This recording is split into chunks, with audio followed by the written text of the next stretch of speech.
Being a Christian is more than just an instantaneous conversion. It is a daily process where you grow to be more and more like Christ. Billy Graham. Billy Graham is one of the most influential people to ever live. He has changed the world all over and impacted people's lives everywhere. Most likely, you or someone who you know has heard of or listened to Billy Graham. Today, in this presentation, the audience will learn about Billy Graham's early life, his rise to fame and popularity, and his overall impact on our world and culture today. First, let's begin with his early life. William Franklin Billy Graham was born on November 7th, 1918, and grew up in North Carolina. He was the oldest of four. He grew up a wild child and never wanted to go to church. According to the movie Billy Graham, God's Ambassador, the only thing he cared about was baseball, and his hero was Babe Ruth. There was even an instance where he was able to meet his hero, Babe Ruth, at a local sporting event that was held in his hometown. Thankfully, however, he did become a Christian just before his 16th birthday. He was 18 when he began preaching, and his first sermon was Easter Sunday of 1937. Later, he occasionally spoke for Youth for Christ at their events. Next, talking about his rise to popularity. From 1943 to 1944, he was the pastor of First Baptist Church in Western Springs, Illinois. He began a nationally broadcasted radio program on January 2nd of 1944 and officially joined Youth for Christ and traveled all over the world, including the U.S. and Europe.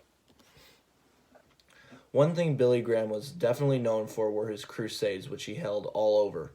His first official crusade was September 13th through the 21st of 1947 in Michigan, where over 6,000 people attended. In Moscow, he held a crusade, and over 155,000 people attended, and 1/4 came forward to accept his call to accept Christ into their lives. In 1950, he founded the Billy Graham Evangelistic Association, otherwise known as the BGEA, in Minneapolis, which helps to provide funds to missionaries all over the world and advance the gospel. Headquarters was later moved to North Carolina in his hometown.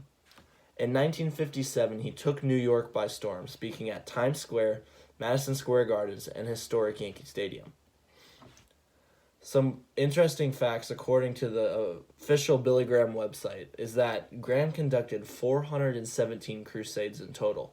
He held crusades in 185 different countries, and people heard his crusades on 6 of the 7 continents. 2 of Billy Graham's most famous crusades are the New York Crusade and the Seoul, South Korea Crusade. In 1957, Graham went to New York and spoke for 16 weeks, which was covered by the national press.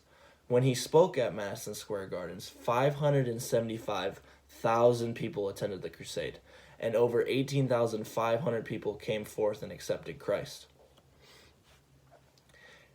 While he was in New York, he also spoke at historic Yankee Stadium.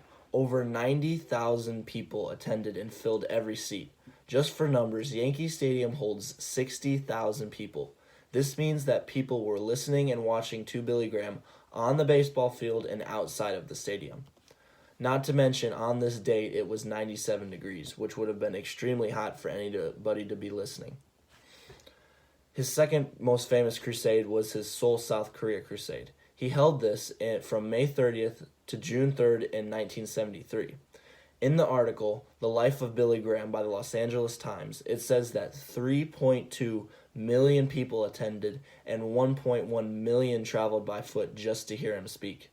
Around 75,000 people accepted Christ within those 4 days, and even more confessed they accepted Christ because of Billy Graham later. Now his overall impact. Facts and Trends says that 2.2 billion people have listened to Billy Graham speak. That is 32% of the entire world. 215 million people heard him speak live, and 2.2 million accepted his call and became a Christian. According to Encyclopedia Britannica, in their article about Billy Graham, he met with 13 sitting U.S. presidents from Harry Truman to Barack Obama, and every single one of them considered him a close advisor when it came to spiritual matters or even just personal matters. Billy Graham died February 21st of 2018, and his funeral was aired on national television where over 500,000 people watched the service. In conclusion, Billy Graham was and still is one of the most influential leaders in our world. The audience today has learned about Billy Graham's early life, his rise to popularity, and his overall impact.